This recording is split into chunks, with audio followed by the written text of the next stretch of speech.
एक किसान ने मरा हुआ सूअर एक सूखे कुएं में फेंक दिया। कुछ ही देर बाद 70-80 चूहे उस सूअर की गंध से खिंचकर कुएं में कूद पड़े।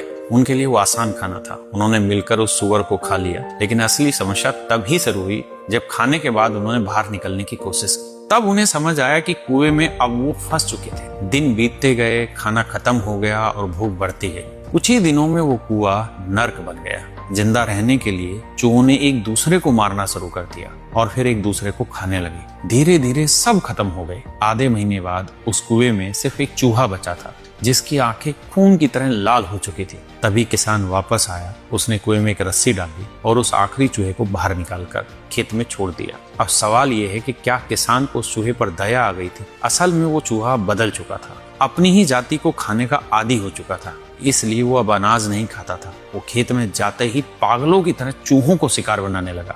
और यही है असली खेल। इसे कहते हैं डिवाइड ट्रैप, जहाँ ऊपर बैठे लोग खुद कभी नहीं लड़ते, बस ऐसा माहौल बना देते हैं जहाँ नीचे वाले लोग आपस में लड़कर एक दूसरे को खत्म कर देते हैं। और सच ये है, बहुत से लोग पूरी जिंदगी दूसरों को हराने में लगा देते हैं, लेकिन उन्हें कभी समझ नहीं आता कि वो खुद किसी और के खेल का हिस्सा बन चुके हैं। इसलिए किसी और के बनाए जाल में मत फंसो, और अगर कभी फंस भी जाओ तो लड़ो मत, बाहर निकलने का रास्ता ढूंढो। ये आप समझ सकते हैं मैंने किस कॉन्टेक्स्ट में बनाई। अगर आपको ये समझ आई तो आप बताइए मैं किस रेस्पेक्ट में बात कर रहा हूँ।